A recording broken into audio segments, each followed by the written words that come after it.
ఇది కేవలం సమాచారంగా మాత్రమే భావించండి. వైద్య నిపుణులను సంప్రదించండి. సార్, ఈ రెజ్యూమ్ వాటర్ వేపర్ థెరపీ వల్ల సైడ్ ఎఫెక్ట్స్ ఏమైనా ఉంటాయా? రెజ్యూమ్ వాటర్ వేపర్ థెరపీ చాలా ఇది ఫండమెంటలీ డీజనరేటివ్ కండిషన్ కాబట్టి ప్రాస్టేట్ ఎన్లార్జ్మెంట్ అనేది, మరి మళ్ళీ అది రాకుండా మెడికేషన్ ఉంటుందా సార్ ఆన్ ద సైడ్? లేదమ్మా, అలా ఏం ఉండదు. అంటే దాన్ని మనము అది ఒక డిజనరేటివ్ అని చెప్పలేను. That's a change in the normal physiology in the body, ఆ లోకల్ సిచ్యువేషనల్ చేంజ్ అంతే తప్ప యాక్చువల్గా వాళ్ళకి ఏం ప్రాస్టేట్ ప్రాబ్లం ఉండదు. వాళ్ళకి ఒక విచిత్రమైన ఆలోచన అనమాట. నేను రోజుకు 3 లీటర్లు 4 లీటర్లు 5 లీటర్లు నీళ్ళు తాగితే నా ఆరోగ్యానికి మంచిది అని తాగడము, రాత్రులు 5 సార్లు వేస్తున్నామని చెప్పి మళ్ళీ మా దగ్గర రావడం జరుగుతుంది. సో ఒక 10% అది వాళ్ళకి మీరు ఏం తాకండి అయ్యా, ఎంత కావాలో 1.5 లీటర్స్ సరిపోతుంది ఒక మనిషికి, అంతే తాగండి సరిపోతుందన్నా ఉంటేనే సగం ప్రాబ్లం పోతుంది అనమాట.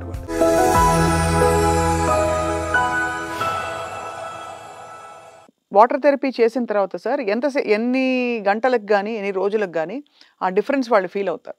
ఒక 3 to 4 వీక్స్లో తప్పకుండా ఫీల్ అవుతారు. The shrinkage and the best result ఎప్పుడు వస్తుందంటే 6 to 8 వీక్స్ తర్వాత.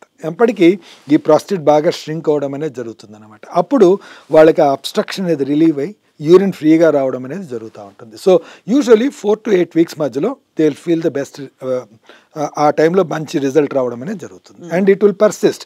అలా అది అంత మాత్రమే ఉంటుంది అనుకోకండి, నెక్స్ట్ 10 to 15 years వరకు పర్సిస్ట్ అవుతుంది. ఇంత సింపుల్గా ఉన్న ఈ మెథడాలజీ ఇన్ని రోజుల్లో ఇన్ని సంవత్సరాల్లో మనం కనుగొనలేకపోవడం, అండ్ బహుశా ఇప్పుడు ఎలా దాన్ని అంటే జనబాహుళ్యంలోకి తీసుకొచ్చారని చెప్పి అని కాదమ్మా. అంటే మనం ఆలోచిస్తే ఎప్పుడు కానీ రిక్వైర్మెంట్ అనేది ఉన్నప్పుడే టెక్నాలజీ అనేది రావడం జరుగుతుంది. ఎందుకంటే the need we makes you to invent. ఇప్పుడు మనం ఒక పని ఇంతవరకు మనం మాట్లాడినలో ఒక పాయింట్ అని అసలు మనం చూడలేదు. ఇన్ని రోజులు ఒక 50 ఏళ్ల వయసులో ఉన్న అతను మూత్రనాళంలో అబ్స్ట్రక్షన్ వల్ల యూరిన్ సరిగా విసర్జన కావట్లేదని వచ్చాడనుకోండి, బాబు ఆయనకి అల్ట్రాసౌండ్ అది చేసి మీకు ప్రాస్టేట్ పెరిగింది, దీనివల్ల మీకు రావటం లేదండి, మీకు బాగా రావడానికి ఈ టాబ్లెట్ వేసుకోవాలి. సరేనండి డాక్టర్ గారు, ఇది వేసుకుంటాను. ఇది వేసుకున్న దానివల్ల నాకేమవుతుంది? అవండి మీకు యూరిన్ కొంచెం బెటర్గానే వస్తుంది. మరి ఇంకేదన్నా ప్రాబ్లమ్స్ ఉంటాయా? ఇంకొక ప్రాబ్లం ఉంటుందండి, మీరు సెక్స్ చేస్తే సెమన్ అనేది రాదు. ఎందుకంటే ఈ ప్రాస్టేట్కి ట్రీట్మెంట్ ఇచ్చినప్పుడు ఇది ప్రాస్టేట్ దగ్గర అది వైడెన్ అయిపోతుంది కాబట్టి సెక్స్ చేస్తే సెమన్ బయటికి రాదు. తనకు ఇంకో మార్గం లేదు కాబట్టి తను వేసుకోవడం. చాలామంది వేసుకొని కొన్ని రోజులు అవి విసుగొచ్చి మానేయడం, ఇంకా ఎన్ని ఏండ్లు వేసుకోవాలి ఈ టాబ్లెట్ అని చెప్పి కొంతమంది మానేయడం, కొంతమంది రిలీఫ్ కొన్ని రోజులు వచ్చింది దాని తర్వాత రాలేదని చెప్పి బాధపడ్డాం. సో ఇది సహజంగా చూసేటివే. Over a period of time మళ్ళీ వాళ్ళకి రిలీఫ్ రాలేదని చెప్పి ఆపరేషన్ చేయించుకోవడం, ఆపరేషన్ చేయించుకున్న తర్వాత కూడా అలాంటి సైడ్ ఎఫెక్ట్స్ అంటే ఎజాకులేషన్ అనేది రాకపోవడం, సెక్షువల్ డిస్టర్బెన్సెస్ కొన్ని రావడం. దీనివల్ల ఒక 50 నుంచి 50 ఏళ్ల వయసులో, ఒకప్పుడు దాన్ని కొంచెం ఎల్డర్లీ అనుకునే వాళ్ళం, కానీ ఈ మధ్య అది prime time of the age, ఆ ఏజ్లో వాళ్ళు ఈ విధంగా బాధపడ్డం అనేది జరగడం జరుగుతూ ఉంది. So there was lot of need for a change of treatment. అంటే ఈ మెడికేషనే కాదు, ఈ సర్జరీ కాకుండా మనకి ఆల్టర్నేటివ్ ఇంకేమన్నా ఉందా which will give you both relief, అంటే మనకు మూత్ర విసర్జనలో రిలీఫ్ ఇచ్చి తర్వాత ఈ sexual function and ejaculation preserve చేసేటట్టు ఏమన్నా ఉన్నాయా అని చెప్పేసి దానివల్ల ఈ రీసెర్చ్ రావడం అనేది జరిగింది. సో ఇంతవరకు అది కంప్లైంట్ అనేది ఒక 10 ఏళ్ల తర్వాతనే తెలుస్తుంది కదా. ఒకసారి యూసేజ్లో ఉన్నప్పుడు జనజీవనంలో వాళ్ళందరూ ఎలా ఫీల్ అవుతున్నారు అనేది ఒక 5-6 ఏళ్లలో తెలుస్తుంది. So that was the reason for the invention of these newer technologies అనమాట. ఏంటి మినిమలీ ఇన్వేజివ్ సర్జికల్ థెరపీస్ అంటాం అనమాట వీటిని. ఇప్పుడు మీరు ఏఎన్యూలో ఆల్రెడీ చాలా మంది చేసుకుని ఉంటారు కదా సార్? చేసామండి, చేస్తున్నారు. That's basically idea. మేము చెప్పాను కదా, మోస్ట్ ఇంపార్టెంట్ మనకు 2.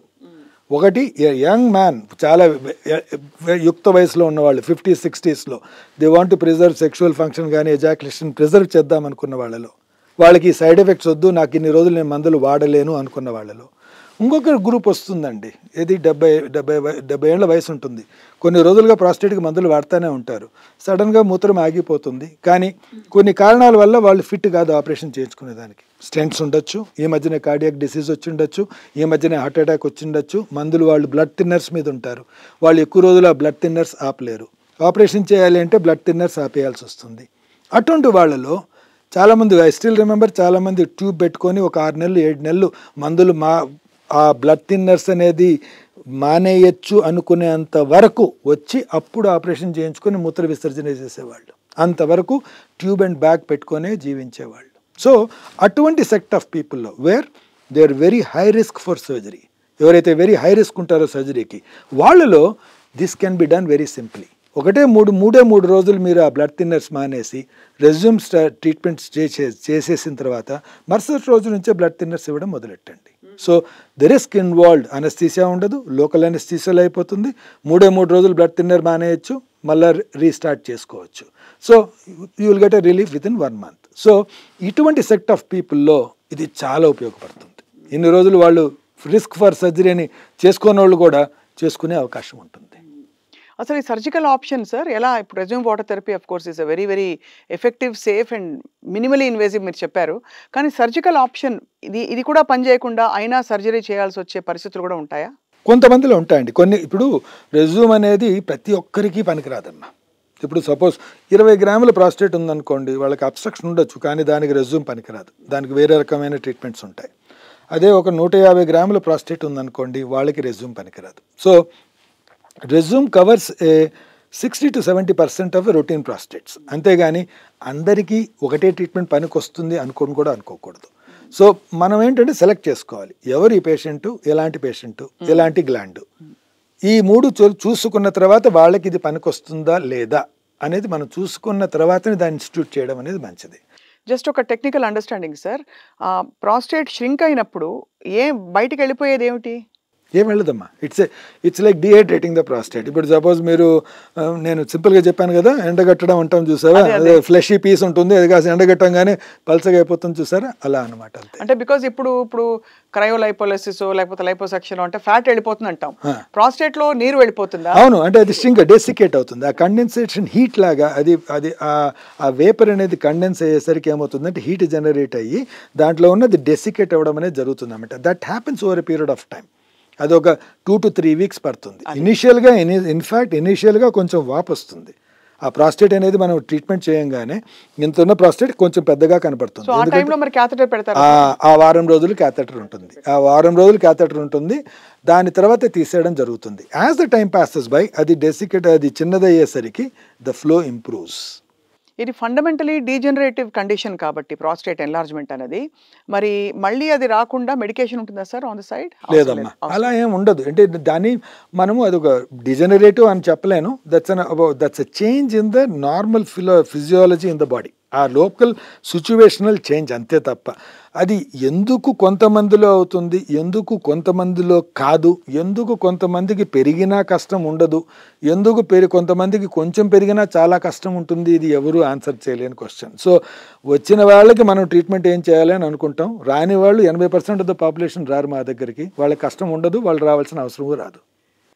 లైఫ్ స్టైల్కి సంబంధించిన ఏ అలవాట్లు ప్రాస్టేట్కి డైరెక్ట్గా కనెక్టెడ్ సార్? స్మోకింగ్, డ్రింకింగ్, ఇంకా ఎనీ కైండ్ ఆఫ్ ఇలాంటి హ్యాబిట్స్, లేదు ఉదాహరణకి కోమార్బిడ్ కండిషన్స్, డయాబెటీస్ లాంటివి, ఇవన్నీ which of these is directly or indirectly connected prostate procedures చేసుకోవడానికి ఇన్ ఎనీ వే అని కాదమ్మా. అంటే బేసిక్గా ఈ benign enlargement of the prostate అని అన్నారు చూసారా, బీపీహెచ్ అంటాము, ఏదైతే 50-55 yearsలో వస్తుందో దానికి లైఫ్ స్టైల్కి చాలా తక్కువ అమ్మా. It's basically you are a male, so you can have a prostatic enlargement, and after 50 there is a proneness for prostatic enlargement. అంతే తప్ప లైఫ్ స్టైల్లో మనం ఏదో చేసాము దానికి ఇది లింక్ ఉందని నేను చెప్పుకోలేను. అదే క్యాన్సర్ ఆఫ్ ద ప్రాస్టేట్ ఉందనుకోండి, వాటిల్లో కొన్ని ఉంటాయి, స్మోకింగ్ అవన్నీ, దానికి there is a predisposition. But benign ఎన్లార్జ్మెంట్కి ఉండదు. కానీ ఏమిటంటే ఇండియన్ సినారియోలో ఒక స్పెసిఫిక్ పాయింట్ చెప్తాను. చాలామంది నాకు మూత్ర విసర్జనలో ప్రాబ్లం ఉంది, ఎక్కువ సార్లు వస్తుంది, మాటిమాటికి వెళ్ళాలి అని చెప్పేసి ఇది ప్రాస్టేట్కి సంబంధించిందని వస్తూ ఉంటారు. దాంట్లో ఒక 10-15% యాక్చువల్గా వాళ్ళకి ఏం ప్రాస్టేట్ ప్రాబ్లం ఉండదు.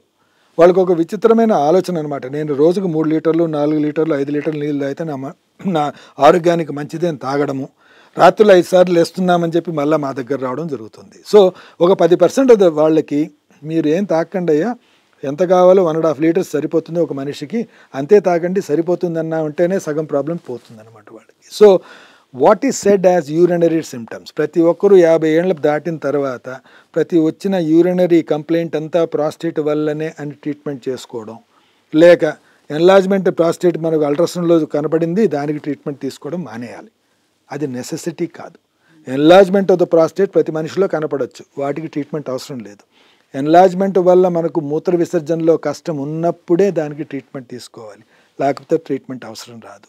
ఆ కష్టం అనేది ఎక్కువగా ఉన్నప్పుడు తప్పకుండా మనకి ఇలాంటి ఆప్షన్స్, మెడికేషన్ కానీ, రెజ్యూమ్ కానీ, సర్జరీ కానీ అవసరం పడుతుంది, లేకపోతే అవసరం లేదు. ఏదో చేస్తే మూత్ర విసర్జన ఎక్కువగా ఉంటే ఆరోగ్యానికి బాగా ఉంటుందని చెప్పి ఎక్కువ చేసుకొని ఉన్న కష్టాలు ఎక్కువ చేసుకోవడం అనేది అంతకన్నా మంచిది కాదు. So half of the lifestyle changes are inherent lifestyle changes which they adopted themselves. వాళ్ళంతా వాళ్ళు అడాప్ట్ చేసుకుని వచ్చిన కొన్ని లైఫ్ స్టైల్స్ వల్ల ఈ యూరినరీ సిమ్టమ్స్ అనేది ఎక్కువగా చూపిస్తూ ఉంటుంది. సో మొత్తానికి సార్ ఈ ఈజీ ఆప్షన్ అవైలబుల్గా ఉండడం చాలా మందికి ఊరట. తప్పకుండా ఒక ఫండమెంటల్ క్వశ్చన్, చాలా ప్రాక్టికల్ క్వశ్చన్, ఇన్సూరెన్స్ ఇది సర్జికల్ ప్రొసీజర్ గా చూస్తుందా? ఇంకా లేదమ్మా, అంటే ఇప్పుడే ఈ మధ్య కాలంలో ఇంట్రొడ్యూస్ అయింది కాబట్టి I think there is still a discussion going. It's more an optional thing which it's an optional thing which can afford definitely can take it, but over a period of time as the time passes by, ఇప్పుడు robot అనేది వచ్చి 10 ఏళ్ళు అయింది, ఇప్పుడిప్పుడే అది రోబోట్ని include చేస్తున్నారు. ఇలానే కొత్త టెక్నాలజీస్ కొంచెం ఇంక్లూడ్ అవ్వడానికి కొంచెం టైం పడుతుంది. రైట్ సార్, మొత్తానికి this is a very actually easy and viable option. ఒకవేళ ఇలాంటి సమస్యలతో బాధపడుతున్న వాళ్ళు ఉంటే మీరు చెప్పినట్టు 2 బ్రాకెట్స్ ఆఫ్ అంటే పేషెంట్స్ ఉంటారు. There are 2 good brackets. One is a young people who want to retain their sexual functions. Another people ఏంటంటే where they are very high risk for surgical interventions. ఈ 2 groups లో మాత్రం it definitely makes a big difference. And ఒక్క పూటలో అంతా నయం అయిపోవడం అనేది చాలా, ఒక్క పూటలో ట్రీట్మెంట్ అయిపోతుంది. నయం అనేది 3 వారాల్లో తెలుసు. 3 వారాల్లో అప్పుడేమి రెస్ట్రిక్షన్స్ కూడా ఉండవని చెప్పారు, ఎక్సెప్ట్ బ్లడ్ థిన్నర్స్ వాడే వాళ్ళకి చిన్న చిన్నవి ఆపడం, వాటిని మానిటర్ చేయడం తప్ప. ఆ 3 రోజులు మాత్రమే. ఆ 3 రోజులు. But otherwise it's a very safe easy option. Safe and easy option. Doctor Mallikarjun గారు, thank you so much for a wonderful informative session. నమస్కారం. థ్యాంక్ యూ అమ్మా. రైట్.